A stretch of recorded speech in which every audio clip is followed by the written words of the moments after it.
पाठ 26 मौखिक अभिव्यक्ति। वाणी मनुष्य के आंतरिक व्यक्तित्व का बाह्य प्रकटीकरण है। वाणी ही मनुष्य के संस्कार युक्त होने का परिचय देती है। सामाजिक प्राणी होने के नाते मनुष्य परस्पर अपने भावों और विचारों का आदान प्रदान करता है। भावों का आदान प्रदान दो रूपों में होता है, पहला मौखिक रूप में, दूसरा लिखित रूप में। इस अध्याय में हम मौखिक अभिव्यक्ति पर प्रकाश डालेंगे। अपने विचारों के संप्रेषण के लिए मनुष्य भाषा के मौखिक रूप का ही प्रयोग करता है। भाषा का मौखिक रूप अनौपचारिक होता है तथा इसमें भावों की अभिव्यक्ति की कोई सीमा नहीं होती। भाषा के इस रूप में हम औपचारिकता के बंधनों से मुक्त, भाषा के विभिन्न नियमों की जकड़न से कुछ सीमा तक स्वतंत्र होकर जीवंत भाषा का प्रयोग करते हैं। जीवन की सामान्य अनौपचारिक स्थितियों में हम विशेष रूप से इसी भाषा का प्रयोग करते हैं। भाषा की मौखिक अभिव्यक्ति के मुख्य दो प्रकार हैं, एक औपचारिक तथा दूसरा अनौपचारिक। औपचारिक रूप में हम पाते हैं भाषण, वार्तालाप, कविता वाचन, कहानी सुनाना आदि। इन कौशलों में श्रेष्ठ बनने के लिए विशिष्ट अभ्यास की आवश्यकता होती है। इस अभ्यास का मुख्य आधार भाषा के कुछ निर्देशों को याद कर मन में बिठाना तथा अपनी अभिव्यक्ति को अधिक सुंदर एवं संप्रेषणीय बनाना है। मौखिक अभिव्यक्ति के लिए आवश्यक है विद्यार्थियों में मौखिक रूप से अपने विचार व्यक्त करने की क्षमता उत्पन्न करना, भाषा का शुद्ध एवं स्पष्ट उच्चारण करने की क्षमता बढ़ाना, भाषा के भावों के अनुकूल उतार चढ़ाव के साथ बातचीत करने की योग्यता उत्पन्न करना, विद्यार्थी जीवन में पूर्ण आत्मशक्ति के साथ प्रभावशाली ढंग से अपनी बात प्रकट कर सकें। यही मौखिक अभिव्यक्ति का एकमात्र लक्ष्य है। मौखिक अभिव्यक्ति में कुशल होने के लिए निम्नलिखित बातों का विशेष ध्यान रखना आवश्यक है। भाषा का शुद्ध उच्चारण, शुद्ध भाषा का प्रयोग, आम बोलचाल की भाषा का प्रयोग, विषय के अनुरूप भाषा का प्रयोग। कविता पाठ। कविता सुनाना एक कला है। इस कला में पारंगत होने के लिए सतत अभ्यास की आवश्यकता है। बच्चा जब स्कूल में प्रवेश लेने आता है तो सबसे पहले उसका उच्चारण जानने के लिए उससे कविता सुनाने का आग्रह किया जाता है। कविता पाठ करना वाचन अभिव्यक्ति को उभारने का सशक्त माध्यम है। इससे वाचन के समय गति, प्रवाह, विराम, ध्वनियों का आरोह अवरोह आदि का अभ्यास आवश्यक हो जाता है। निम्नलिखित बातें कविता कहने की कला को निखारने व बढ़ाने में सहायक सिद्ध हो सकती हैं। कविता का चयन बहुत ही सावधानी पूर्वक किया जाए। सुनाने से पहले कविता को कंठस्थ कर लेना अति आवश्यक होता है। उच्चारण पर विशेष ध्यान दिया जाना चाहिए। कविता सुनाते समय आवाज ऊंची होनी चाहिए ताकि बैठे हुए सभी श्रोतागण इसे स्पष्ट रूप से सुन सके। कविता यदि आप गाकर सुनाते हैं तो उसमें लयबद्धता का होना अति आवश्यक है। आवश्यकता अनुसार उतार चढ़ाव भी कविता को जीवंत बनाने में सहायक होता है। कविता में आए प्रत्येक परिच्छेद की अंतिम पंक्ति को फिर से दोहराया जाना चाहिए। कविता सुनाते समय चेहरे पर अनुकूल भावों का आना भी अत्यंत आवश्यक है। दिल से निकली आवाज दिल को बांधती है। जब आप कविता में डूबकर उसके भावों को उजागर करते हैं तो श्रोता भी उसमें सराबोर हुए बिना नहीं रह सकते। सस्वर वाचन। वाचन अर्थात बोलना भाषण का वह रूप है जिसका प्रयोग सर्वाधिक होने पर भी हम उसे सीखने के लिए कोई विशेष प्रयास नहीं करते। मौखिक अभिव्यक्ति विकसित करने के लिए सस्वर वाचन अत्यंत महत्वपूर्ण तथा उपयोगी सिद्ध होता है। लिखित गद्यांश के सस्वर वाचन से शुद्ध उच्चारण एवं मौखिक अभिव्यक्ति की कुशलता विकसित हो सकती है। वाचन अभिव्यक्ति में दक्षता प्राप्त करने के लिए निम्नलिखित बातों पर विशेष ध्यान देना चाहिए। मानव एवं शुद्ध भाषा का प्रयोग, उच्चारण की शुद्धता, विनीत एवं स्पष्ट भाषा, भाषा में व्यवहारिकता, विषय अनुकूल प्रभावशाली भाषा, साक्षात्कार देना और लेना। परिचय देना और प्राप्त करना ऐसी क्रिया है जिसका उपयोग हम अपने प्रतिदिन के जीवन में विभिन्न अवसरों पर तो करते ही रहते हैं। साक्षात्कार के समय या अन्य विशेष अवसरों पर भी इसकी औपचारिक रूप से आवश्यकता होती है।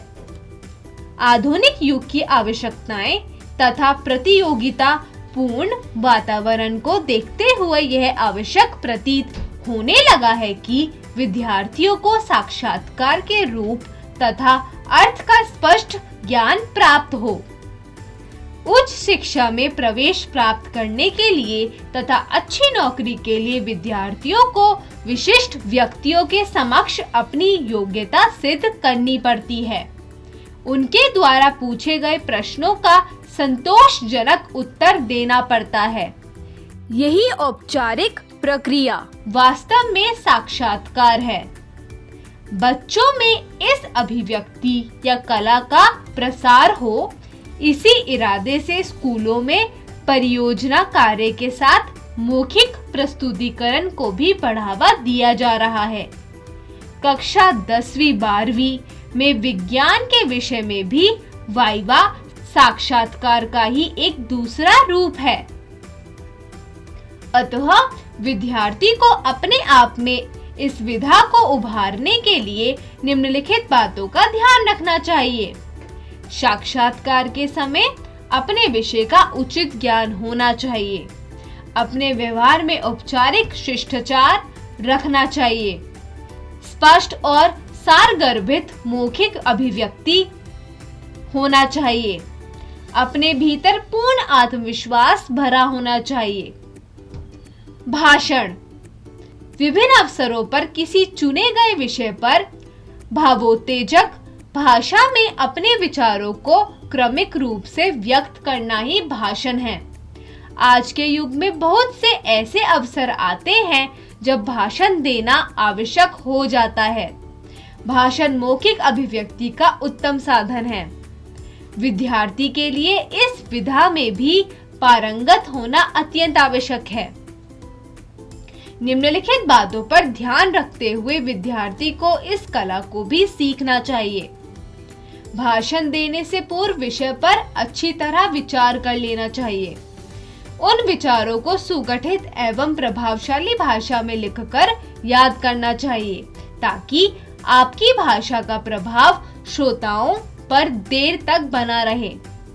भाषण में संक्षिप्तता होनी चाहिए। लंबा भाषण श्रोताओं में निरस्ता उत्पन्न करता है। वक्ता को आत्मविश्वास एवं निर्भीकता से अपनी बात श्रोताओं के सामने रखनी चाहिए।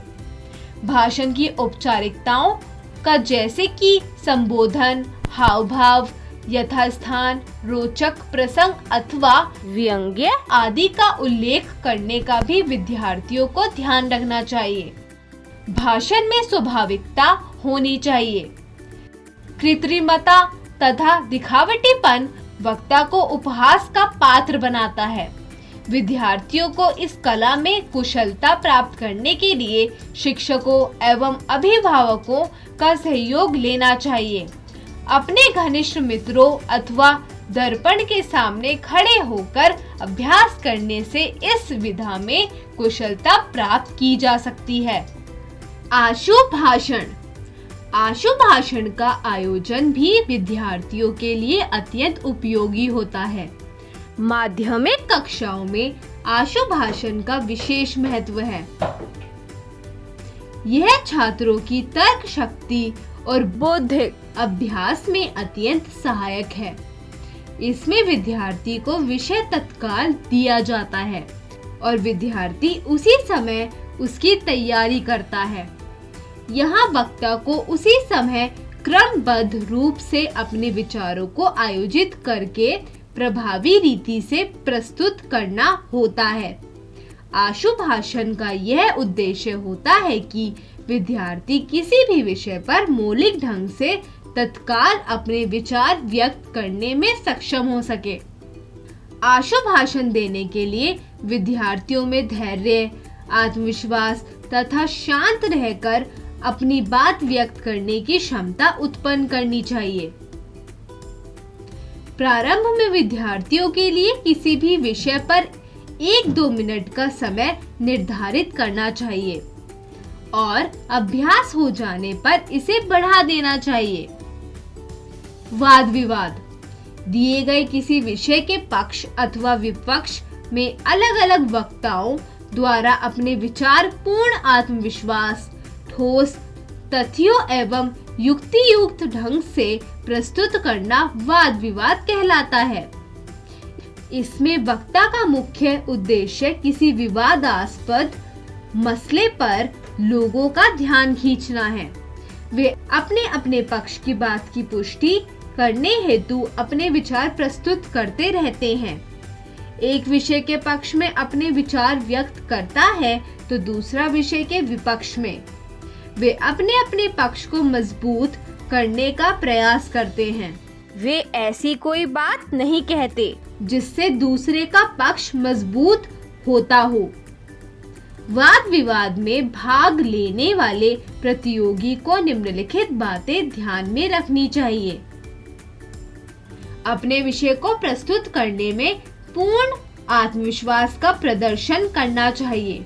वक्ता को केवल अध्यक्ष को ही संबोधित करना चाहिए, श्रोताओं को नहीं।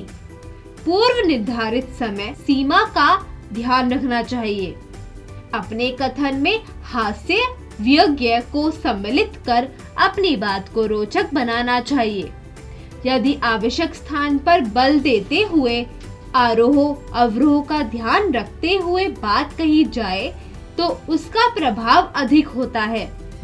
विपक्ष में बोलने वाले वक्ता का वक्तव्य कुछ आक्रामक होता है। उसकी वाणी कटाक्ष से भरी होती है। वह प्रायः पक्ष में कहे गए एक एक तर्क को काटकर अपनी बात को मनवाने का प्रयास करता है। यह आवश्यक नहीं कि हमेशा विपक्ष ही आक्रामक होता है। कई बार पक्ष अधिक आक्रामक होता है। विपक्षी वक्ताओं के लिए मेरे विद्वान मित्र, मेरे प्रतिद्वंद्वी, मेरे पूर्व वक्ता, मान्य विद्वान आदि विशेषणों का यथोचित प्रयोग करना चाहिए। ध्यान रहे कि वाद विवाद में बोलते समय भाषण कला के सभी गुणों का उपयोग करना चाहिए। वार्तालाप, परिचर्चा एवं गोष्ठी। वार्तालाप में 2 या 2 से अधिक व्यक्ति किसी ज्वलंत विषय पर उद्देश्यपूर्ण बातचीत करते हैं और ये सभी उसी विषय अथवा क्षेत्र से संबंध रखते हैं। परिचर्चा में किसी विषय को लेकर विद्वत मंडली औपचारिक रूप से अपने विचार प्रस्तुत करती है। वार्तालाप एवं परिचर्चा करते समय सबको अपनी अपनी बात कहने का समय देना चाहिए। सभी के विचार सुनने के बाद विद्वान व्यक्ति अध्यक्ष अपने विचार प्रकट करते हैं। विद्यालय की समस्याओं को लेकर समय समय पर विद्यार्थियों की परिचर्चा एवं गोष्ठी कराई जानी चाहिए। संवाद अभिनय। 2 या 2 से अधिक व्यक्तियों के बीच किसी विषय को लेकर होने वाली बातचीत संवाद कहलाती है। संवाद अभिनय के समय भावपूर्ण संवादों के आदान प्रदान से मौखिक अभिव्यक्ति का विकास होता है। संवादों के माध्यम से औपचारिक बातचीत की कुशलताएं, भावनाकुल उतार चढ़ाव, हाव भाव, प्रदर्शन, शुद्ध उच्चारण जैसी योग्यताएं विकसित होती हैं। संवाद वास्तव में बातचीत का ही एक रूप है। जिस प्रकार बातचीत में हम अपने मन के भावों को सरलता से प्रकट कर देते हैं, उसी प्रकार संवादों में भी वह स्वाभाविक रूप से होना चाहिए। संवाद बोलते समय निम्नलिखित बातों पर ध्यान रखना चाहिए। अपने आप को उसी पात्र में ढला हुआ अनुभव करना चाहिए। संवाद पूर्ण हाव भाव के साथ बोलना चाहिए। आवाज इतनी ऊंची हो कि सभी को सुनाई देना चाहिए। संवादों की स्थिति यथावसर निर्धारित की जानी चाहिए। संवादों को बोलने में स्पष्टता होनी चाहिए। आवाज में कोमलता या कठोरता भावनाकुल होनी चाहिए। भाषा को सरल व दर्शकों के स्तर के अनुकूल बना लेना चाहिए। कथा, कहानी अथवा घटना सुनाना यह एक ऐसी पारंपरिक लोकप्रिय साहित्यिक विधा है जिसमें हर आयु वर्ग के लोग रुचि लेते हैं। यह विधा अत्यंत प्राचीन काल से चली आ रही है। राजा महाराजाओं के दरबार में ऐसे लोगों को नियुक्त किया जाता था जो इस विधा के द्वारा राजा का दिल बहलाते थे। कहानी सुनाते समय निम्नलिखित बातों पर ध्यान देना चाहिए। कहानी सुनाने वाले को कहानी याद होनी चाहिए। कहानी में स्पष्टता होनी चाहिए। कहानी में वर्णन तथा संवाद दोनों का वर्णन होना चाहिए। कहानी सुनाते समय उसमें नाटकीयता होनी चाहिए। भाषा में उतार चढ़ाव, बलाघात आदि का प्रयोग होना चाहिए। कहानी का चुनाव श्रोताओं की आयु, योग्यता तथा रुचि के अनुसार करना चाहिए। कार्यक्रम प्रस्तुति विद्यालयों में समय समय पर अनेक कार्यक्रम आयोजित किए जाते हैं। आजकल इन कार्यक्रमों का संचालन प्रायः छात्रों द्वारा ही किया जाता है। कार्यक्रम संचालन करने से विद्यार्थियों में आत्मविश्वास तथा मौखिक अभिव्यक्ति की क्षमता का विकास होता है। कार्यक्रम प्रस्तुत करने की तैयारी करते समय उद्घोषक को निम्नलिखित बातों का ध्यान रखना चाहिए। रटे रटाए वाक्यों के स्थान पर आवश्यकता पड़ने पर स्वयं बोलना भी आना चाहिए। कार्यक्रमों से संबंधित सभी प्रकार की जानकारियां एकत्र कर लेनी चाहिए।